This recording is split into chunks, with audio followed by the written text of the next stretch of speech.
개구리, 모옌 지음, 심규호, 유소영 옮김. 제4부. 예전에 왕관이 지나간 아픔을 되돌아보며 사랑이란 감정은 일종의 병이라고 말한 적이 있습니다. 샤오스즈를 마음에 품었던 길고 긴 세월, 그의 모습을 돌이켜보면 스즈와 내가 결혼한 후 그가 제대로 살아갈 수 있을지 상상이 가질 않았습니다. 그렇게 생각하면 고모에 대한 친허의 무조건적인 사랑 역시 거의 병적인 수준입니다. 고모와 하우다 서우가 결혼한 후 친허가 강에 투신 자살하거나 목을 매지 않고 그 고통을 예술로 승화시켜 탁월한 민간 예술가로 거듭난 걸 보면 마치 진흙탕에서 솟아난 아기 같습니다. 왕가는 우리를 피하지 않았어요. 오히려 자신이 먼저 샤오스즈를 미친 듯이 사랑했던 과거의 감정을 들먹이며 수다를 떨었습니다. 마치 다른 사람 이야기를 하는 것 같았습니다. 이런 그의 모습을 보니 마음의 위안이 되었습니다. 오랫동안 품고 있던 죄책감이 한결 가벼워지면서 왕관이 더욱 친근하게 느껴지고 심지어 존경스럽다는 생각마저 들었습니다. 왕관이 말했습니다. 내가 말해도 아마 믿지 않겠지만 예전에 샤오스즈가 맨발로 강변을 걸어가면 그 발자국을 따라가면서 마치 강아지처럼 땅에 엎드려 발자국 냄새를 맡았어요. 발자국 위로 눈물을 뚝뚝 떨어뜨리면서 말이야. 괜히 없는 이야기 지어내지 마요. 샤오스즈가 얼굴을 붉히며 말했습니다. 정말 거짓말이 아니에요. 단 한마디라도 거짓말이 있으면 내 손에 장을 쥐져요. 왕관이 정색하며 말했어요. 샤우스즈가 제게 말했어요. 장을 지진다보다 3대가 고자라는 표현이 낫지 않을까? 정말 재미있는 표현인데 자네 이야기를 극본에 써야겠어. 제가 말했어요. 고마워.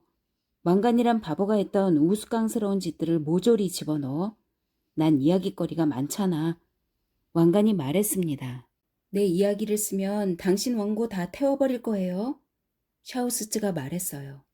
종이 위에 글자는 태울 수 있을지 몰라도 내 마음속에 시는 태울 수 없을걸? 그놈의 사랑 타령 지긋지긋해. 샤오스즈가 말했어요. 왕관, 지금 생각해보면 샤오파오와 결혼하느니 그때 당신에게 시집가는 편이 나았을 것 같아요. 어쨌거나 당신은 내 발자국에 엎드려 울기까지 했으니까. 부인, 제발 황당한 농담은 하지 마시지요. 잊지 마십시오. 샤오파오와 당신이야말로 천생연분입니다요. 절대 잊을 수가 없죠. 그야말로 절대. 대를 완전히 끊는 바람에 아기는 구경도 못하는걸요. 됐어. 우리 이야기 그만하고 내 이야기나 해봐. 세월이 이렇게 많이 흘렀는데 아직도 짝을 못 찾았어? 사랑이란 병에서 깨어나고 나니까 사실 나란 인간이 여자를 별로 좋아하지 않는다는 걸 알겠더라고. 동성 연애자라도 돼요? 스즈가 그를 비웃었어요. 연애는 무슨, 내가 사랑하는 건 나 자신뿐이더라고요. 난 내 팔, 내 다리, 내 손, 내 머리, 내 오관, 내 오장육부, 심지어 내 그림자까지도 사랑하고 있다는 걸 알았어요. 난 늘 내 그림자랑 이야기해요. 또 다른 병이시군요. 스즈가 말했어요. 다른 사람을 사랑하는 건 대가를 치러야 하잖아요. 그런데 자기를 사랑하면 그런 건 필요 없거든요. 그냥 내 마음대로 사랑하면 그만이에요. 뭐든지 내 맘대로. 왕가는 그와 친허가 사는 곳으로 저와 스즈를 안내했습니다. 대문 옆 벽에 대사의 공작실이란 나무 팻말이 걸려 있었어요. 인민공사 시절 사육장으로 쓰이던 곳입니다. 자주 놀러 오곤 했지요. 그땐 밤낮으로 소똥 냄새, 노새똥 냄새가 진동했던 기억이 납니다. 마당에 커다란 우물이 있고 그 옆에 큰 항아리가 있었어요. 매일 아침 직원 팡 씨가 가축들을 하나씩 데려와 여기서 물을 먹였지요. 또 한 사람, 두구는 우물 옆에서 끊임없이 우물물을 퍼 항아리에 붓고 있었고요. 사육장 안은 넓고 환했습니다. 안에 돌구유가 20개 넘게 한 줄로 늘어서 있었는데 제일 앞에 있는 커다란 구유는 노새가 썼고 안쪽 돌 구유는 키가 낮아서 소가 썼습니다. 안으로 들어서니 마당에 아직도 소와 노새를 묶어두던 나무 기둥 수십 개가 남아 있었습니다. 당시 벽에 붙였던 표 자국도 남아 있고 심지어 냄새까지 그대로인 것 같았습니다. 왕관이 말했어요. 원래 철거했어야 하는 곳인데 듣자 하니 상부에서 둘러본 후 인민공사 시절 마을을 관광 명소로 개발하겠다고 했다나 봐. 그럼 소랑 말도 길러야 하는 건가요? 샤우스츠가 물었어요. 그렇게까지 하진 않겠지요? 왕관이 큰 소리로 외쳤어요. 친형, 친선생님, 귀한 손님이 오셨어요. 안에서 아무 소리도 나지 않았습니다. 왕관을 따라 안으로 들어가니 돌 구유와 말을 맺던 기둥이 남아 있었습니다. 벽에는 노새가 발로 치는 바람에 움푹하게 파인 부분도 보였고 말라붙은 솥동도 그대로였습니다. 쇠죽을 끓였던 솥도 있고 팡신의 아들 6이 다닥다닥 붙어 칼잠을 잤을 구들도 여전했고요. 예전에 이 구들에서 며칠을 잔 적이 있습니다. 추운 겨울 12월이었어요. 뚝뚝 떨어지는 물이 그대로 얼어버렸습니다. 가난했던 팡씨 가족은 이불이 없었기 때문에 아궁이에 풀을 쑤셔 넣어 추위를 쫓을 수밖에 없었습니다. 방바닥이 어찌나 뜨거운지 마침 부침개를 붙이는 철판 같았습니다. 팡신의 아들들은 습관이 되었는지 하나같이 달게 잠을 잤지만 전 엎치락뒤치락 잠을 이룰 수가 없었어요. 지금은 구들 위에 이불이 2개 놓여 있고 구들장 쪽 벽에 기린, 송자, 장원 광가가 그려져 있어요. 돌구유 2개에 두꺼운 목판이 걸쳐져 있고 목판 위에 진흙과 도구가 놓여 있었습니다. 목판 뒤 의자에는 오랜 지인인 친어가 앉아 있었고요. 그는 소매와 섭부분이 얼룩덜룩한 푸르른 저고리 차림이었습니다. 백발에 여전히 앞 가르마를 타고 있고 얼굴은 꼭 망아지 같고 커다란 2 눈은 우울하고 깊어 보였습니다. 우리가 들어오는 것을 보고 그가 고개를 들어 우리를 바라보더니 입술을 움찔거렸어요. 그걸로 우리에게 할 인사를 대신한 셈이지요. 그는 다시 원래 모습으로 돌아가 2 손으로 뺨을 괴고 벽을 응시했습니다. 뭔가 깊은 생각에 잠겨 있는 것 같았습니다. 우리는 혹여 대사의 사색을 방해할세라 숨을 죽이고 조심조심 걸어다녔습니다. 왕관을 따라 대사의 작품을 구경했습니다. 대사가 빚어낸 반제품을 소구유에서 말리는 중이었어요. 흙이 마른 후 색을 입힌 작품은 북쪽 창 가까이 놓인 긴 목판 위에 놓여 있었습니다. 각양각색의 아이들이 소구유에서 우리에게 인사를 했어요. 색을 입히기도 전에 인형들은 이미 살아있는 것처럼 보였습니다. 왕관이 살짝 알려주더군요. 대사는 거의 매일 저렇게 때로 밤에 자지도 않고 구들에 멍하니 앉아 있다고요. 하지만 그는 마치 기계처럼 일정한 시간의 도마 위 진흙을 반죽하여 언제나 전체적으로 균일하게 부드러운 상태를 유지했습니다. 대사는 종일 앉아 있으면서 단 한 점의 인형도 만들지 못할 때가 있었습니다. 하지만 일단 빚기 시작했다 하면 속도가 정말 빨랐어요. 왕관이 말했어요. 지금 나는 친대사 작품의 판매자일 뿐만 아니라 매니저이기도 해. 마침내 내게 가장 적합한 일을 찾아낸 거지. 마치 대사가 자기에게 딱 맞는 일을 찾은 것처럼. 왕관 말에 의하면 대사는 평소 다른 요구를 하는 일이 없답니다. 식사도 그냥 주는 대로 드셔. 물론 영양가도 높고 건강에 좋은 식품으로 챙겨드리지. 대사는 우리 둥베이 향의 자랑거리일 뿐만 아니라 현 전체의 자랑거리니까. 어느 날 한밤중에 갑자기 대사가 보이지 않아 황급히 불을 켜고 찾아다녔어. 작업대 앞에도 마당에도 없더라고. 어디로 갔지? 너무 놀라서 온몸에 진땀이 났어. 정말 대사에게 무슨 일이라도 생긴다면 우리 둥베이 향에 막대한 손실이거든. 현장은 문화국장이랑 관광국장을 데리고 이곳을 3번이나 방문했어. 현장이 누군지 알아? 전에 현석이로 우리 가오미 둥베이 향에서 고초를 겪었고 고모님과 야릇한 관계가 있었던 양린의 막내 아들이야. 양슝이라는 잔데 엄청난 인재지. 눈빛이 보통이 아니야. 치아가 하얗고 몸에서는 고급 담배 향기가 나는데 독일 유학을 다녀왔다고 하더군. 첫 번째 방문에서 그는 사육장 철거 철회를 확정했고 두 번째 왔을 때는 대사를 현에서 열리는 파티에 초청했어. 대사는 마치 예전에 정관 수술을 거부하던 남자들처럼 말을 메어두는 말뚝을 붙잡고 한사코 연회에 가지 않겠다고 고집을 피우더라고. 세 번째 방문에서 현장은 대사에게 상패하고 공간예술미술대사라는 증서를 수여했어. 왕가는 소염을 통해서 도금한 청동 상패와 증서를 찾아냈습니다. 현장은 하우다 서우더 현에 초대했는데 물론 그 역시 연회에 가지 않았지. 연회에 갔다면 그건 이미 하우다 서우가 아닌 거지. 왕가는 주머니에서 명함을 한 무더기 꺼내더니 그중 3장을 골라냈습니다. 이것 좀 봐. 매번 올 때마다 명함들을 주더라고. 현장이 뭐라 그랬는지 알아? 왕 선생, 가오미 둥베이 향은 용과 호랑이가 숨어 있는 곳입니다. 왕 선생도 대단하세요. 그래서 내가 말했지. 추잡한 일로 반평생을 시리에 빠져 살았는데도요. 우스꽝스러운 짝사랑 소동만 벌였지 아무것도 이룬 게 없습니다. 지금은 새치혀로 점토 인형 파는 일을 업으로 삼고 있고요. 그랬더니 그 사람이 뭐라고 그랬는지 알아?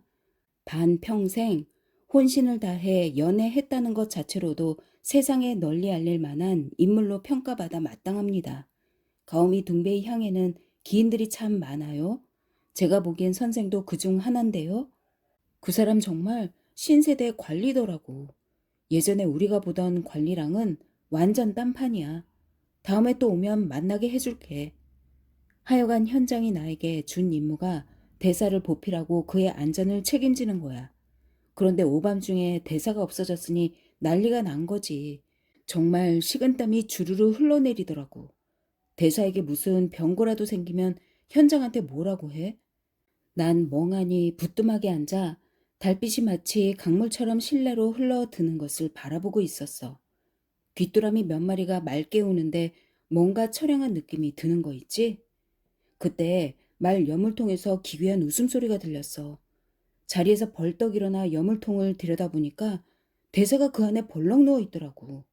여물통이 작으니 마치 요가 신공을 연마하는 것처럼 가부좌를 튼 채 두 팔을 가슴에 포개고 있더군. 미소를 띤 편안한 모습이었는데 자세히 들여다보니 단잠을 자고 있더라고. 꿈속에서 웃었다는 이야기지. 아마 가오미 둥베이 향의 몇몇 천재적인 인물들 모두 불면증이 매우 심각하다는 걸 알 거야. 나도 어떻게 보면 천재 기질이 있는데 역시 불면증이 있어. 두 사람도 혹시 불면증이 있으신가? 저랑 스츠는 마주보며 고개를 저었어요. 우린 그런 것 없는데. 우린 베개에 머리가 닿기만 하면 드르릉 코를 골거든. 우린 천재가 아닌가 봐. 불면증이 있다고 해서 꼭 다 천재는 아니지. 하지만 천재는 거의가 잠을 잘 못 자. 왕관이 말했습니다.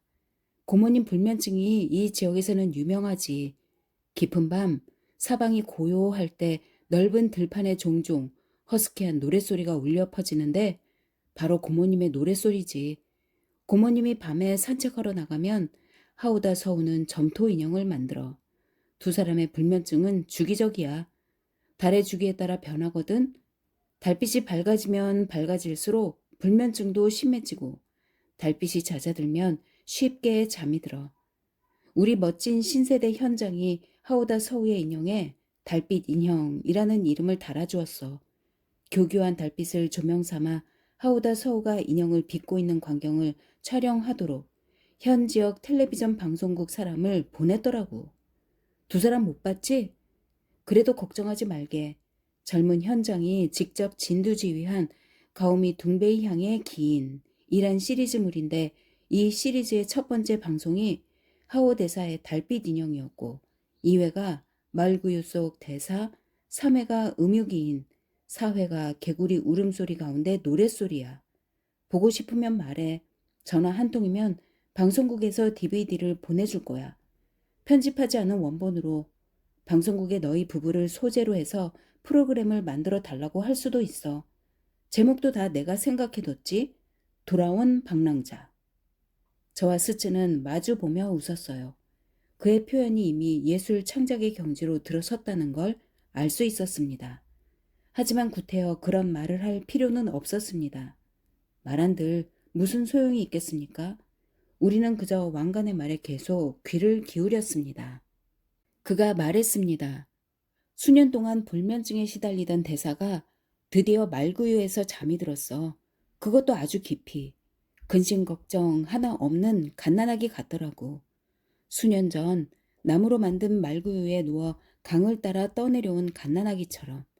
순간 울컥해서 눈물이 다 났다니까. 불면증에 시달려 본 사람은 잠을 잘 수 없다는 것이 얼마나 고통스러운지 잘 알아. 그런 사람만이 단잠을 잘 수 있다는 것이 얼마나 행복한지 안다는 이야기지. 난 혹여 무슨 소리라도 내서 대사의 잠을 깨울까봐 조심스레 말구유 옆에서 숨을 죽였어. 그런데 나도 점점 눈꺼풀이 무거워지면서 정신이 몽롱해지더니 눈앞에 조그만 길이 나타났어. 길 양 옆으로 들풀이 무성하게 자라고 있고 오색 찬란한 들꽃이 신비한 향기를 풍기고 있었지. 나비가 훨훨 날아다니고 벌도 윙윙 날고 있었는데 앞에서 날 부르는 소리가 들렸어. 어떤 여자 목소리였던 것 같아. 저 깊은 곳에서 울려 나오는 듯 하면서도 굉장히 친숙한 소리처럼 들리는 거 있지? 소리가 이끄는 대로 앞으로 나아갔지. 상반신은 보이지 않고 하반신만 보였어. 마치 둥근 공처럼 풍만한 엉덩이에 매끈하게 뻗은 다리. 그리고 선홍빛 뒤꿈치가 눈에 들어왔지. 촉촉한 흙길에 선홍빛 뒤꿈치를 따라 살포시 새겨지는 발자국이 정말 신선했어. 길 위의 발바닥 모양이 그대로 찍혔지. 그렇게 그 여인을 따라 걸었어. 마치 그 오솔길이 영원히 계속될 것 같았는데 잠시 시간이 흐를수록 나랑 같이 걷고 있는 사람이 다름 아닌 대사님이더라고. 언제 어디서부터 나랑 함께한 건지 잘은 모르지만 말이야. 선홍빛 발꿈치를 따라 연못에 이르렀어. 바람결에 연못 깊숙한 곳에 진흙 냄새와 썩은 풀 냄새가 풍겼어. 발 아래에는 향부자, 저 멀리에는 갈대와 창포, 그리고 이름 모를 기이한 풀과 꽃이 하나 가득 펼쳐져 있었고 연못 깊은 곳에서 아이들이 웃고 떠드는 소리가 들렸는데 하반신밖에 보이지 않는 그 여인이 그윽하게 울리는 목소리로 연못을 향해 소리 질렀어. 요괴들아, 금포의 옥으로 만든 허리띠를 맨 요괴들아, 은혜를 입은 자는 은혜를 갚고 빚을 진 자는 빚을 갚고. 여인의 말이 다 끝나기도 전에 빨간색 배두렁이만 입은 벌거벗은 아기들이 보였어. 하늘로 솟은 따은 머리, 민머리, 앞과 좌우 양옆 머리만 약간씩 남겨놓은 까까머리 등등. 아기들이 일제히 환호성을 지르며 연못에서 달려나왔어. 아이들이 제법 무게가 나가는 것처럼 보이더군. 연못 표면에 탄력이 넘치는 막이 있는 것 같았어. 아이들이 그 위를 붕붕 뛰어다니면 다닐수록 한층 더 탄력이 붙으면서 아이들 모습이 마치 캥거루가 뛰노는 것 같았어. 남자아이들, 물론 여자아이들도 포함해서 모두 나랑 대사님을 겹겹이 애워쌌어. 남자아이들, 물론 여자아이들도 포함해서 다리를 잡는 아이, 어깨로 뛰어 올라오는 아이, 귀를 잡고 늘어지는 아이, 머리를 잡아 당기는 녀석, 목에 입김을 부는 놈, 눈에 침을 뱉는 놈까지 아무튼 남자아이들, 물론 여자아이들도 포함해서 하여튼 아이들 때문에 우린 바닥에 나자빠졌어. 남자아이들, 물론 여자아이들도 포함해서 모두 진흙을 판에 우리 몸에 쓱쓱 바르고 자기들 몸에도 바르더라고. 그렇게 얼마나 지났는지 아이들이 갑자기 조용해지더니 반원으로 빙 둘러서더라고. 엎드리는 아이, 앉는 아이, 무릎을 꿇고 앉는 아이, 두 손으로 턱을 괴고 생각에 잠기는 아이, 손가락을 물어뜯는 아이, 입을 벌리고 있는 아이. 어쨌거나 모두 생기발랄하게 각자 자세를 취하더라고. 세상에, 이 아이들이 전부 바로 대사님 작품의 모델이 아니겠어? 대사님은 벌써 작업을 시작했더라고. 한 아이를 계속 주시하며 땅에서 진을 한 덩어리를 잡아 치대더니 정말 그 모습 그대로 아이를 빚어내더라고. 하나가 끝나자 또 한 아이를 바라보며 바닥에서 진흙 한 덩어리를 집어 치대서 조물조물 또 하나를 완성했어. 닭 울음소리에 깜짝 놀라 깨어나 보니 내가 말구 위에 엎드려 잠이 들어있는 거야. 내 침 때문에 대사님 가슴팍 옷자락이 다 젖은 것 있지? 불면증에 걸린 사람은 오로지 꿈에 대한 기억으로 자신이 잠이 들었는지를 알 수 있어. 조금 전 광경이 눈앞에 생생한 걸 생각하니 확실히 잠이 들었다는 것을 알 수 있었지. 수년 동안 불면증에 시달렸는데 말구 위에 엎드려 잠이 든 거야.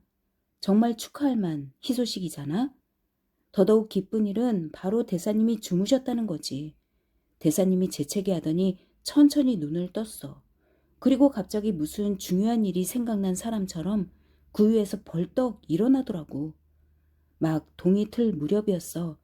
창으로 노을빛이 비치는 가운데 대사님이 작업대 앞으로 달려가 비닐로 겹겹이 싸둔 진흙을 꺼내 주물럭거리고 치대고 다시 만지작거리더니 하늘을 향해 앙증맞게 솟은 머리에 배두렁이를 입은 개구쟁이 아이를 만들었어. 문득 지난 감동이 밀려오며 마치 귓가에 꿈속에서 들었던 감성 넘치는 여인의 목소리가 들리는 것 같았어. 그 여잔 누구였지? 과연 누구였을까? 그분이 바로 대자대비한 삼신낭랑이었던 거야. 여기까지 말한 왕관의 눈에 정말 눈물이 글썽였습니다. 스즈의 눈에서도 이상한 광채가 번뜩이더군요. 정말 그에게 완전히 홀린 것 같았습니다. 왕관이 이야기를 계속 했습니다. 난 주섬주섬 사진기를 꺼냈어. 차마 플래시를 터뜨리지는 못하겠고 몰래 대사가 신의 경지에 몰입해 창작하는 사진을 찍었지. 하긴 대사 귓가에 대고 총을 쏜다고 해도 전혀 놀랄 것 같지 않더라고. 대사는 수시로 표정이 변했어. 숙연하고 진지한 표정을 짓다가 개구쟁이처럼 돌변했다가 때로 뭔가 못된 짓을 꾸미는 표정이었다가 쓸쓸하고 비통한 표정을 짓기도 했지. 그 순간 나는 대사의 표정이 그가 빚고 있는 인형의 표정과 관련이 있다는 걸 깨달았어. 그러니까 대사는 인형을 빚을 때 바로 그 인형 자체가 되는 거야. 대사와 대사가 빚고 있는 아이가 서로 교감하며 혼연일체가 되는 거지. 대사 작업대 위에 아이들이 자꾸만 늘어났어. 남자아이들, 물론 여자아이들도 있었지. 반원 모양으로 늘어서서 대사를 마주한 모습이 내가 꿈속에 본 것과 똑같은 거 있지? 얼마나 놀랐고 기뻤는지 몰라. 정말 감개무량하더라. 두 사람이 똑같은 꿈을 꿨다는 것 아냐? 마음엔 영험한 무소같이 한 점으로 통함이 있었지. 라고 옛사람들이 사랑하는 연인의 마음이 하나임을 노래하더니만 나와 대사도 그렇게 통하더라고. 우리가 비록 연인은 아니지만 동병상련의 아픔이 있지 않겠어? 이쯤 되면 너희도 왜 대사가 이렇게 많은 인형을 만드는데 하나도 같은 표정을 짓는 아이가 없는지 알겠지? 대사는 일상에서도 소재를 취하지만 꿈속에서도 아이들의 형상을 얻는 거야. 난 손재주는 없지만 풍부한 상상력이 있지. 내 눈은 마치 사진기 같아. 하나의 모습을 통해 10명, 100명, 1000명의 아이를 만들어낼 수 있거든. 또한 1000명, 100명, 10명의 모습을 한 아이의 모습으로 만들 수도 있어. 난 꿈을 통해 내 머릿속에 비축해둔 아이의 이미지를 대사에게 전달하고 대사의 손을 통해 작품으로 만들어내지. 따라서 나와 대사는 하늘과 땅이 점지해준 기가 막힌 파트너야. 이 작품들은 당연히 우리 공동의 창작물이라고 할 수 있지. 그렇다고 해서 대사의 공로를 가로채려는 건 아니야. 난 젊은 시절 사랑을 통해 세상 이치에 통달한 사람이야. 명예나 이익 같은 건 나에겐 뜬구름 같은 거야. 내가 이런 말을 하는 건 너희들에게 기적에 대해 말하고 싶어서야. 꿈과 예술 창작은 불가분의 관계이고 실현이란 어마어마한 재산이며 특히 예술 창작을 하는 사람은 실현의 고통을 통해 자신을 담금질하지 않으면 예술 창작의 최고 경지에 도달할 수 없다는 걸 알려주고 싶어서야. 왕관이 우리에게 주절주절 끊임없이 이야기를 늘어놓는 동안 대사는 아무런 미동도 없이 계속해서 두 손을 괴고 사색에 잠겨 있었습니다. 마치 자신이 점토 인형이 된 것 같았습니다. 왕관이 한 남자아이를 시켜 가오미 둥베이 향의 기인 시리즈라는 DVD를 우리에게 보냈습니다. 아이는 멜빵 반바지에 피노키오 같은 긴 다리를 드러내고 육중해 보이는 가죽 부츠를 신고 있었어요. 노란 머리카락에 눈썹은 거의 흰색에 가깝고 두 눈이 회남색이었어요. 한눈에 보기에도 혼혈인 걸 알 수 있었습니다. 스츠가 황급히 사탕을 찾아왔어요. 아이는 두 팔을 뒤로 한 채 강한 가오미 둥베이 향 사투리로 말했습니다. 그 사람이 그러는데 적어도 10위안은 주실 거라고 하던데요. 우리는 20위안을 주었습니다. 아이는 고개를 숙여 인사하더니 휘파람을 불면서 아래층으로 내려갔습니다. 우린 창틀에 매달려 마치 만화에 나오는 아이처럼 성큼성큼 맞은편 어린이 유원지로 향하는 아이를 바라보았어요. 저 너머로 롤러코스터가 문득문득 모습을 드러냈습니다. 며칠 후 강가에서 산책하던 우리는 그 남자아이를 만났습니다. 유모차를 밀고 있는 키 큰 백인 여자와 함께였습니다. 누이 동생으로 보이는 여자아이도 있었습니다. 남자아이는 색색으로 장식된 헬멧에 무릎과 팔꿈치에 보호대를 하고 조심스레 롤러스케이트를 타고 있었어요. 백인 여자 뒤로 이목구비가 수려한 중년 남성이 보였습니다. 휴대전화로 통화 중이었는데 듣기 좋은 장수 저장 지역 억양이 섞인 표준어를 하고 있었습니다. 그 뒤로 금빛 털을 가진 덩치 좋은 개가 따르고 있었고요. 전 한눈에 그가 베이징 모 대학의 교수라는 걸 알았습니다. 텔레비전에 자주 얼굴을 드러내는 유명 인사입니다. 스츠가 유모차 안으로 널쩍한 얼굴을 들이밀며 파란 눈의 서양 아이를 바라보았습니다. 여자는 미소를 지으며 상당히 품위 있는 태도를 취했지만 교수는 경멸의 기색이 역력했습니다. 저는 황급히 스츠의 팔을 잡아 끌었습니다. 스츠는 계속 아이만 바라볼 뿐 교수의 표정은 살피지 않았어요. 제가 교수에게 미안하다는 표시로 고개를 끄덕이자 그도 살짝 고개를 끄덕였어요. 전 스츠에게 예쁜 아기를 볼 때마다 제발 빨간 모자에 나오는 늑대 할멈처럼 굴지 말라고 주의를 시켰습니다. 요즘 아이들 하나같이 다 예뻐. 당신은 아이만 보느라 부모들 얼굴은 안 보지? 스츠는 억울하다는 듯 계획 생육 정책을 무시하고 아이를 낳는 부자들이며 외국인과 결혼해서 제 세상 만난 사람처럼 맘껏 아이를 낳는 사람들을 비난하더니 이어 자신을 탓하기 시작했습니다. 국가 정책을 실행하기 위해 고모랑 수도 없이 중절 수술을 시켰어요.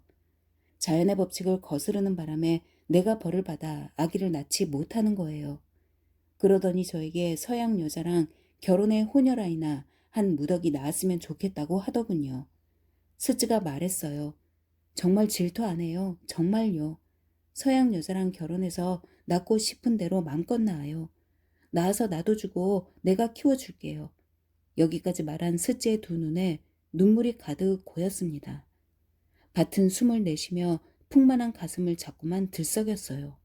벅차오르는 모성애를 감당할 수가 없었나 봐요. 금방이라도 스츠의 가슴에서 젖이 뿜어져 나올 것만 같았습니다. 저는 얼른 왕관이 보낸 DVD를 틀었습니다. 외지 사람들은 귀에 거슬릴지 모르지만 우리에겐 남다른 의미가 있는 무강 공연 소리가 울려 퍼지는 가운데 고모와 점토 공예가 하오다 서우의 생활이 눈앞에 펼쳐졌습니다. 솔직하게 말하면 전 공개적으로 의견을 밝히진 않았지만 고모가 하우다 서우랑 결혼하는 게 정말 싫었어요. 아버지나 형수님들 생각도 마찬가지였습니다. 고모와 하우다 서우는 전혀 어울리지 않는다고 생각했죠. 우리는 어려서부터 고모가 왕샤오티 같은 사람과 결혼해서 우리 집에 큰 영광을 가져다 주길 희망했습니다. 하지만 결과는 비참했죠. 후에 관계가 얽힌 양린도 비록 왕샤오티보다는 못했지만 어쨌거나 고위 관리인이 그런대로 봐줄만 했죠. 설사 고모가 미친 친어랑 결혼을 한다고 해도 하오다 서우보다는. 우리는 원래 고모가 독신으로 늙을 것에 대비하고 있었습니다. 심지어 말년에 누가 고모를 모시고 인종을 지킬 것인지를 의논하기도 했습니다. 그런데 고모가 벼랑간 하오다 서우에게 시집을 가겠다는 거예요. 당시 베이징에 있던 저랑 스즈는 소식을 듣고 너무 놀랐어요. 나중에는 황당하다는 생각과 함께 고모 신세가 처량하게 느껴졌습니다. 달빛 인형이라는 제목만 보면 점토 공예가 하우다 서우에 대해 이야기하는 것 같지만 사실은 고모가 주인공입니다. 기자를 맞이해 하우다 서우의 작업실과 인형 보관 창고를 하나씩 소개해주는 동안 고모는 항상 화면 정중앙에 있었어요. 고모가 손짓 발짓을 동원해 생동감 넘치게 설명하고 있었고 그동안 조용히 작업대 뒤에 아무런 표정 없이 멍하니 앉아있는 하우다 서우의 모습은 마치 꿈에나 볼 수 있는 마성이 넘치는 남자였습니다. 모든 점토 공예가가 최고의 경지에 오르면 이렇게 변하는 걸까요? 하우다 서우의 명성은 하늘을 찌르지만 전 평생 그를 만난 적이 별로 없습니다. 제 조카 샹춘의 항공대학 입학 축하 모임이 열렸던 날 밤 어둠 속에서 그를 본 이후로 많은 세월이 흘렀습니다. 그리고 이번이 처음이었습니다. 그것도 화면을 통해서 말입니다. 머리는 백발이 되었지만 볼고족족한 얼굴이 무척 느긋하고 단아해 보였습니다. 풍채와 기골이 남달랐습니다. 이 시리즈물을 보면서 저는 뜻밖의 고모가 왜 하우다 서우에게 시집을 갔는지 알 것 같았습니다. 고모는 담배에 불을 붙인 후 깊이 한 모금을 빨고 나서 처량한 목소리로 말했습니다. 결혼은 운명이에요. 젊은 사람들에게 이런 이야기를 하는 건 당신들에게 유심론을 주장하려는 건 아닙니다. 전 철저한 유물론자였거든요. 하지만 결혼만은 운명을 따를 수밖에 없어요. 가서 저 사람에게 물어봐요. 고모는 마치 점토 인형처럼 앉아있는 하우더 서울을 가리켰습니다. 저 사람인들 나랑 결혼하리라고 꿈엔들 생각했겠어요? 1997년 제 나이도 60이 되었어요. 상부에서 퇴직하라고 하더군요. 물론 퇴직하고 싶지 않았지만 전 이미 다른 사람에 비해 5년이나 퇴직을 미룬 상태였어요. 그러니 할 말이 없었죠. 위생원 원장, 여러분도 아는 사람이에요. 그 배은망덕한 허시촌 황피의 아들, 황쥔, 별명이 오이인 그 자식. 내가 엄마 뱃속에서 그 자식을 끄집어냈는데 그 개자식은 겨우 이틀하고 반나절 위생 학교를 다닌 놈이에요. 당연히 청진기를 대고도 심폐 기능이 어떤지 알지 못하고 주사할 때 정맥도 못 찾고 맥을 잡아도 촌, 관, 척도 모르는 머저리인데 글쎄 원장이 됐다니까요. 그 작자가 위생 학교에 다닐 때 내가 위생국 선 국장을 찾아가 사정을 했는데 하루아침에 권력을 손에 쥐자 완전히 안면 몰수하고 모른 척 하더군요. 그 사람은 할 줄 아는 것이 하나도 없답니다. 오직 잘하는 거라곤 손님 접대와 뇌물, 아부, 그리고 젊은 여자 유혹하고 농락하는 거죠. 여기까지 말하더니 고모가 가슴을 치고 발을 동동거리며 말했어요. 정말 난 바보예요. 그런 자가 위생원에 들어오게 도와주다니. 이건 완전히 늑대를 불러들인 꼴이라고요. 병원의 젊은 아가씨들을 그가 죄다 갖고 놀았어요. 왕씨 집성촌의 샤오메이, 이제 겨우 17살 난 아이예요. 길게 따은 머리, 갸름하고 하얀 얼굴, 마치 나비 날개처럼 긴 눈썹을 깜박거리며 큰 눈을 동그랗게 뜨고 이야기하는 그런 아이입니다. 사람들이 이구동성으로 장이모우 눈에 띄었으면 아마 공리나 장찌보다 더 멋진 스타가 되었을 거라고 했거든요. 그런 애를 장이모우가 발견하기 전에 그 호색한이 먼저 발견한 거예요. 놈이 왕씨 집성촌에 달려가 죽은 사람도 벌떡 일으키는 그 새치 혀를 놀려 샤오메이의 부모님을 설득했어요. 샤오메이를 위생원으로 보내 제게 산부인과 일을 배우도록 하라고요. 말은 그렇게 했지만 샤오메이는 단 하루도 산부인과에 나온 적이 없습니다. 그놈이 데리고 있었던 거죠. 샤오메이가 매일 그놈 시중을 들었으니 밤은 물론이고 벌건 대낮에도 그 짓거리를 했습니다. 얼마나 많은 사람이 봤는지 몰라요. 그러다 지겨웠는지 현성에 들어가 공금으로 관리들을 초대해서 현으로 옮기고 싶다고 로비를 하고 다녔어요. 역겨운 그 작자 얼굴 한 번도 못 봤죠? 말같이 긴 얼굴에 거무튀튀한 입술하고 치아 사이로 핏물이 보여요. 구취가 어찌나 심한지 망아지도 그 입냄새에 졸도할 정도라니까요. 그런 자가 현 위생국의 부국장으로 가고 싶다는 거예요. 그가 샤오메이를 접대부처럼 데리고 갔으니 분명히 관리들이 가지고 놀도록 선물로 줬겠죠. 천벌을 받을 겁니다. 천벌을. 어느 날 그놈이 갑자기 날 사무실로 부르더라고요. 병원 여자들은 그 사람 사무실에 가는 걸 무서워하거든요. 나야 물론 무서워할 게 없죠. 난 주머니에 작은 칼을 하나 넣어가지고 다녀요. 언제든지 그놈 거시기를 잘라 버릴 수 있도록 말이에요. 그놈이 만면에 한바구음을 지으며 차를 따라주더니 한참 동안 아부를 떨더라고요. 내가 말했죠. 황 원장님, 하실 말씀 있으면 빙빙 돌리지 말고 단도직입적으로 하시죠. 그가 실없이 헤헤거리더니 말했어요. 이모님, 그 개자식이 아직도 날 이모님이라고 불러요. 이모님이 절 직접 받아주셨잖아요. 제가 크는 것도 지켜보셨고요. 이모님 친아들이나 진배 없죠. 헤헤. 내가 말했어요. 무슨 말씀을 어엿한 위생원 지도자께서 저처럼 평범한 산부인과 의사에게 그런 분이 제 아들을 자청하시다니 행여 지나치게 복을 받는 바람에 나중에 불행해질까봐 겁이 나네요. 어서 말씀해 보시죠. 그런데 그 작자가 또 멋쩍게 헤헤거리더니 뻔뻔스럽게 이렇게 말하더라고요. 제가 지도자들이 잘 범하는 그런 우를 저질렀어요. 시기가 좀 어긋나는 바람에 샤오메이가 임신했어요. 내가 말했어요. 축하합니다. 샤오메이가 귀한 아기를 가졌으니 우리 위생원을 이을 사람이 생겼군요. 이모님, 놀리지 마시고요. 며칠 동안 어찌나 걱정이 되는지 밥도 잘 안 넘어가고 잠도 못 자겠고 그 짐승 같은 인간도 밥도 못 넘기고 잠도 못 잘 때가 있더군요. 샤오메이가 이혼하라고 난리예요. 안 그러면 현 기율 위원회에 고발하겠대요. 왜요? 관리 나리들이야 너도 나도 작은 마누라를 드리는 게 유행 아니던가요? 그냥 별장 사주고 돌봐주면 되는 거 아닌가? 이모님, 제 사정 알면서 너무 그러지 마세요. 둘째니 셋째니 하는 이야기는 이 자리에서 할 수 있는 이야기가 아니고요. 그리고 제가 별장 사줄 돈이 어디 있어요? 그럼 이혼하시든가. 그랬더니 그놈이 그 말처럼 긴 얼굴이 더 늘어져서 이렇게 말하는 것 있죠?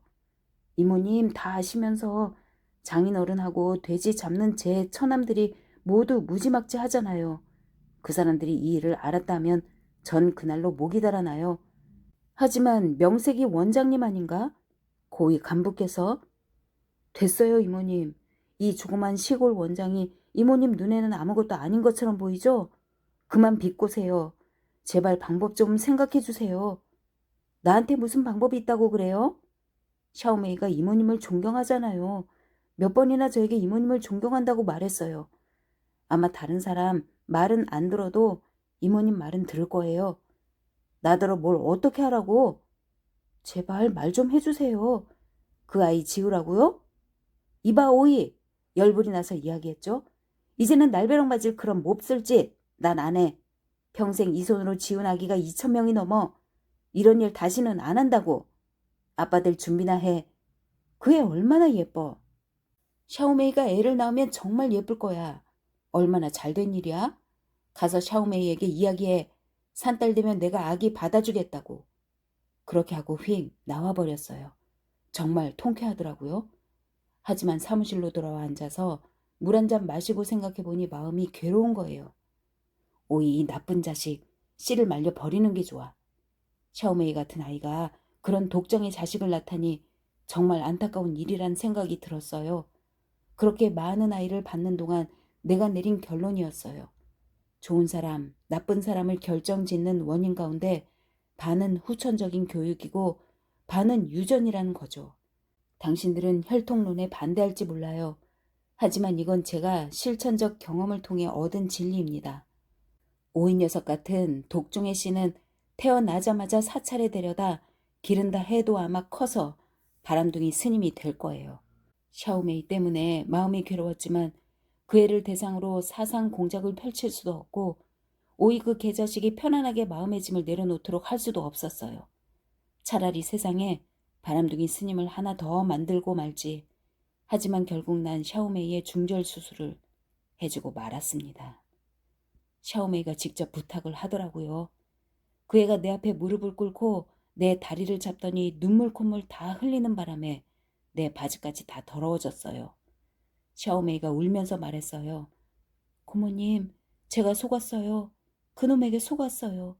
아무리 초호합한 가마를 메고 와서 결혼하자고 해도 그런 짐승 같은 놈, 제가 이젠 싫어요. 그런 놈 아이를 갖고 싶지 않아요. 그렇게 해서 고모가 다시 담배에 불을 붙이고 세차게 담배를 빨았습니다. 진한 담배 연기가 고모 얼굴을 뒤덮었어요. 수술해 줬죠. 이제 막 꽃을 피우려는 장미를 그놈이 짓밟았어요. 고모가 흐르는 눈물을 닦았습니다. 다시는 그런 수술을 하지 않겠다고 결심했는데 더 이상 견딜 수가 없었어요.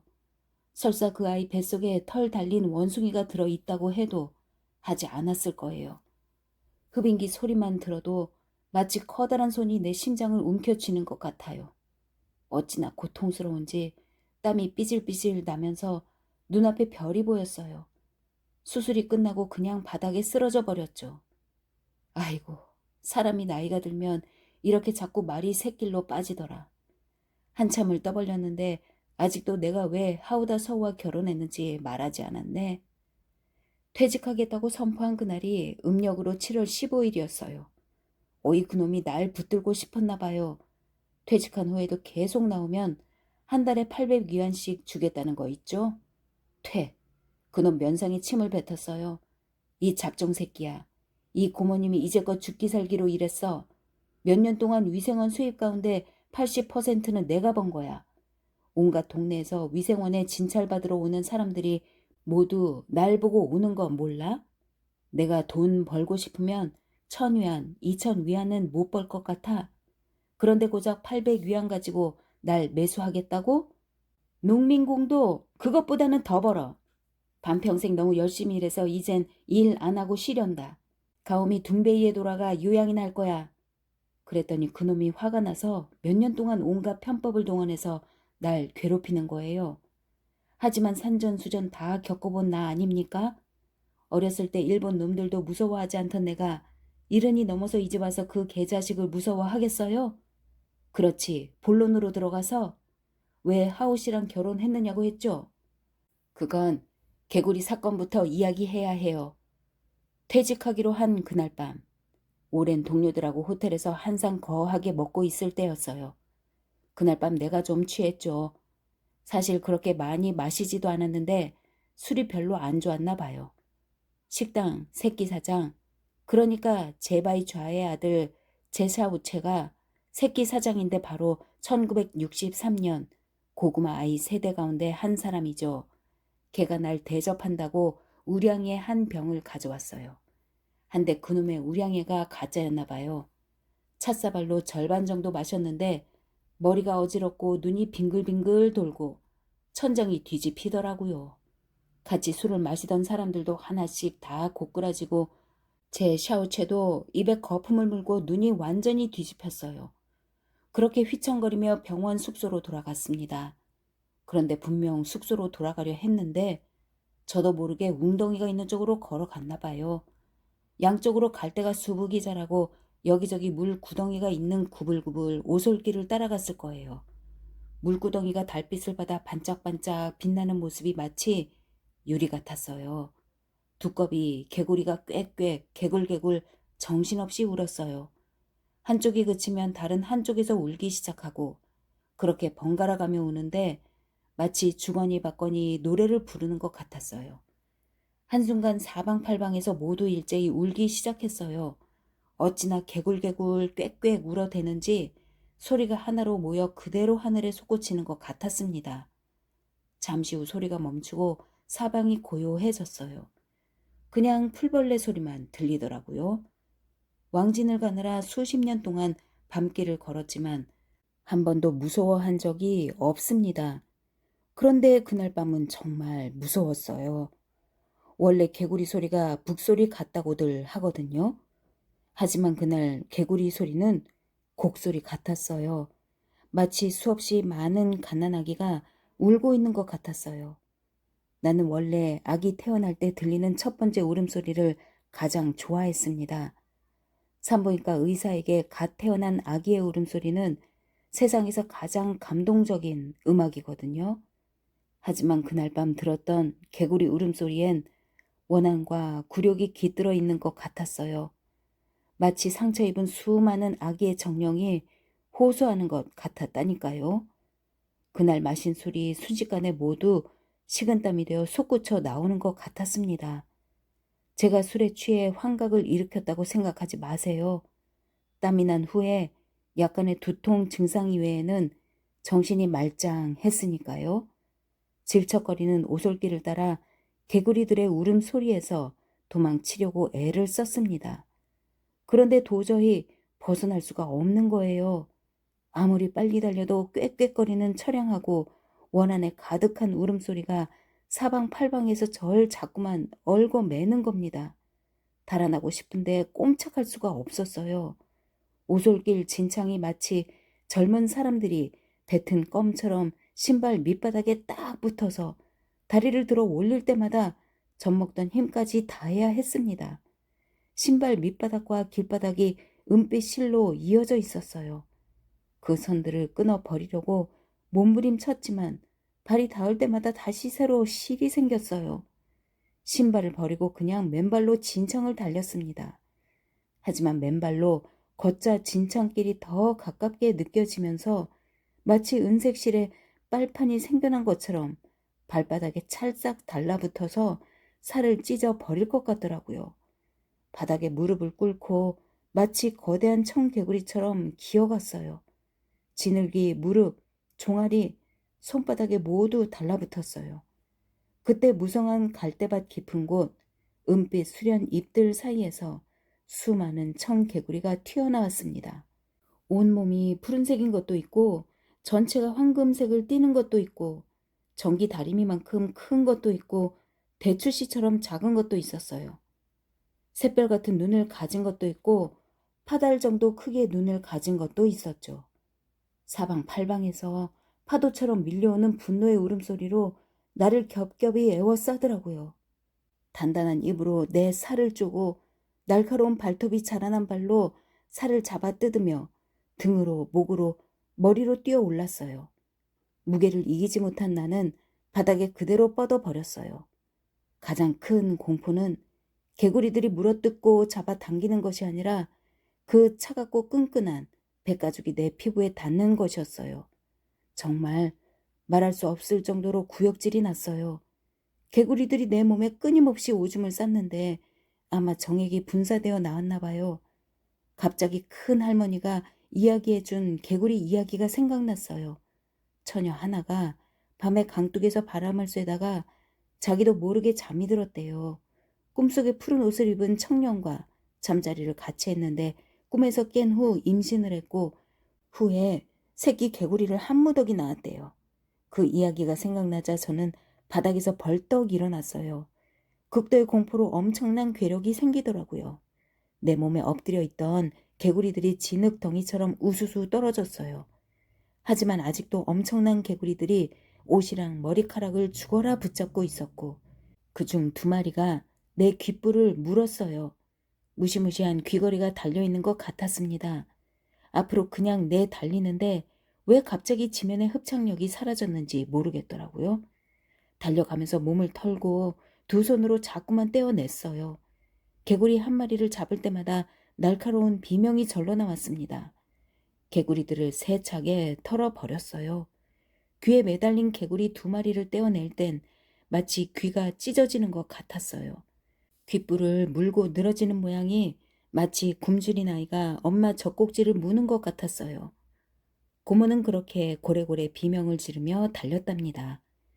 하지만 고모를 바짝 뒤쫓아 뛰어오는 개구리를 떨쳐 버릴 수가 없었습니다. 그렇게 뛰어가다 뒤를 돌아본 고모는 혼비백산했답니다.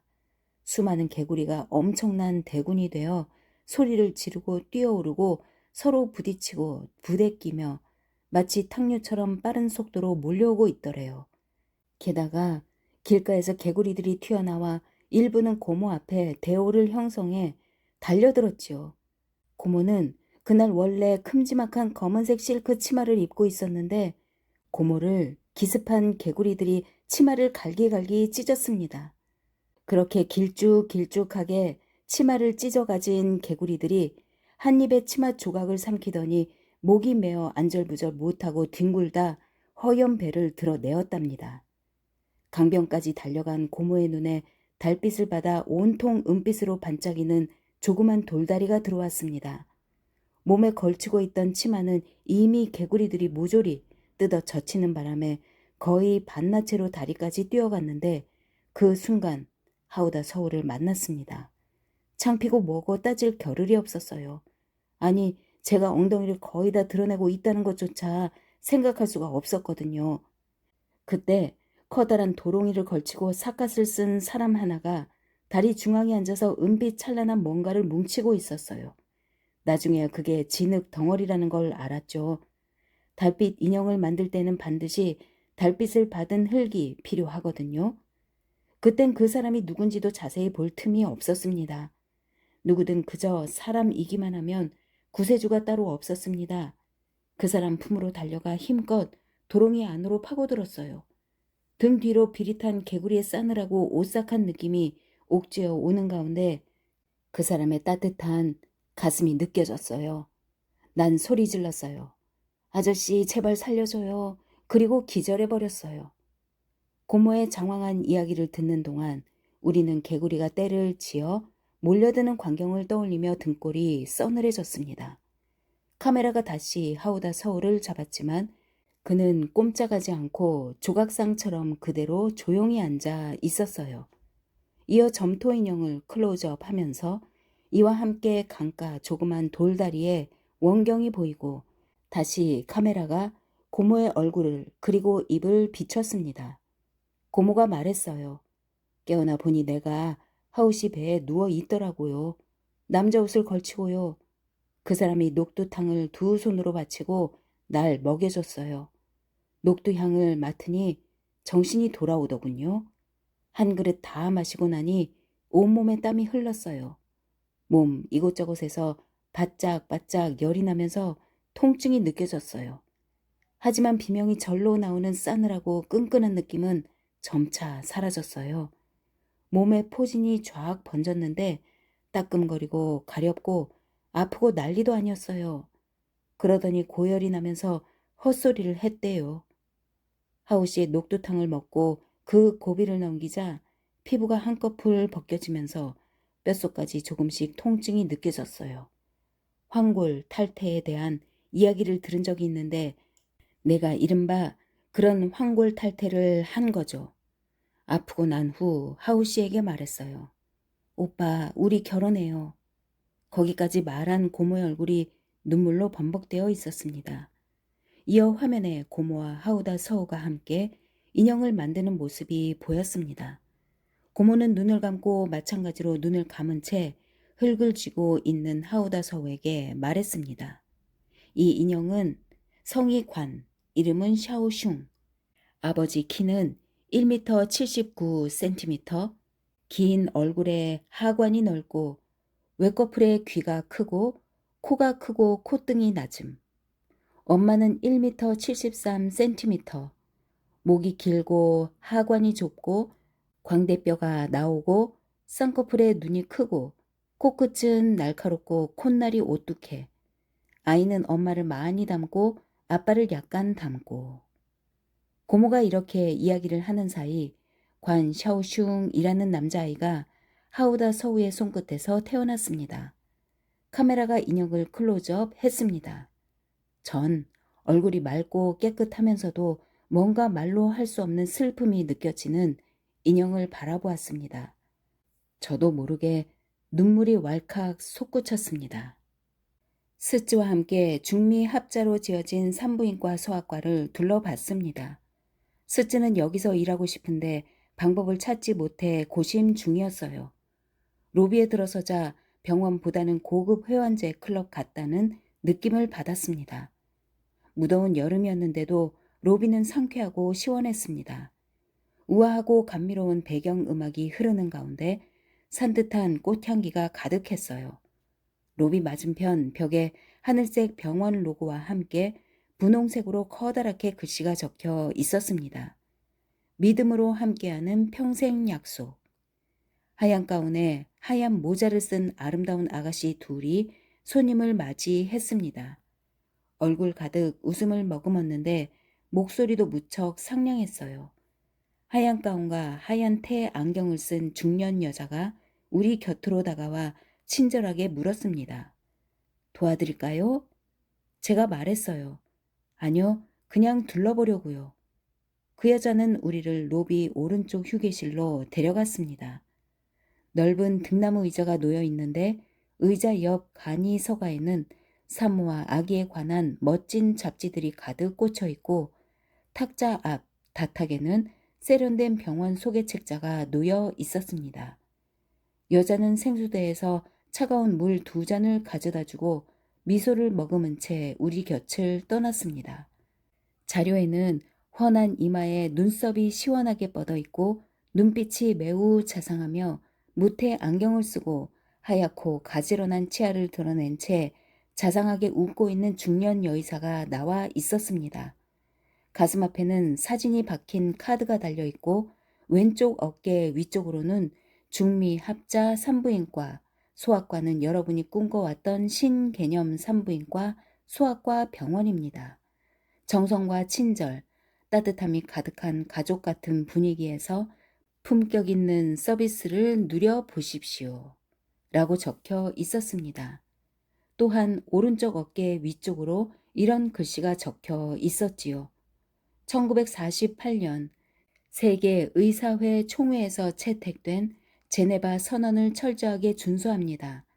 우리는 양심적으로 의료 행위를 실시할 것이며 무엇보다 먼저 환자의 건강을 고려하고 모든 환자의 비밀을 지킬 것입니다. 최선을 다해 의료계의 명예와 숭고한 전통을 수호하고. 저는 스즈를 살짝 곁눈질했습니다. 스즈는 병원 팸플릿을 뒤적이며 눈살을 찌푸리고 있더군요. 다음 장을 넘기자 신뢰가 느껴지는 매우 침착한 인상에 산부인과 의사가 줄자로 임신부의 볼록하고 매끄러운 배를 재고 있었습니다. 임신부는 긴 눈썹에 오똑한 코, 발그레하고 윤기가 흐르는 예쁜 입술을 가지고 있었어요. 피곤하고 초췌한 기색은 전혀 찾아볼 수 없었습니다. 의사의 팔, 임신부의 배 사진 위로 인간의 생명은 엄마의 배 속에서 시작합니다. 잉태된 순간부터 생명 존중은 시작됩니다. 라는 글귀가 적혀 있었어요. 중간 체격에 머리카락이 헝클어지고 명품 캐주얼 웨어를 입은 남성이 경쾌하게 로비로 걸어 들어왔습니다. 자신감이 충만한 표정, 살짝 불룩한 배를 보니 상당히 신분이 있는 사람 같더군요. 고위직 관리거나 돈이 많거나 아니면 고위직 관리면서도 돈도 많은 사람일 거란 생각이 들었습니다. 왼손으로 젊은 여성의 손을 가볍게 잡고 있었어요. 큰 키에 늘씬한 몸매의 여성이었습니다. 나풀거리는 베이지색 실크 원피스 안에서 가녀린 허리가 살랑거렸어요. 그 순간 저는 가슴이 철렁했습니다. 위안사이와 사촌 동생이 동업하는 황소개구리 회사 사무실 주임인 샤오비였거든요. 전 황급히 고개를 숙이고 손에 들고 있던 팸플릿으로 얼굴을 가렸습니다. 다시 한 장을 넘기자 귀엽게 볼록 나온 배 오른쪽 모서리 공백 부분에 아기 5이 엉덩이를 내놓고 앉아 있었습니다. 모두 위쪽으로 고개를 돌린 모습이 누군가 왼쪽에서 아이들을 어르고 있는 것 같았습니다. 동그란 이마와 뺨을 보고 있으니 절로 마음이 흐뭇해졌습니다. 아이들의 표정은 볼 수 없었지만 얼굴 옆 선을 보면 분명히 천진무구하게 웃고 있다는 걸 알 수 있었지요. 아이들 머리카락이 3명은 좀 성글하고 2명은 빽빽한데 2명은 검은색, 1명은 진한 금발, 2명은 연한 금발이었어요.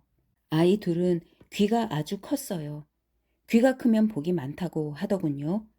사진이 팸플릿에 올라간 걸 보면 모두 엄청난 복을 타고난 사랑받는 아이들인 것 같았습니다.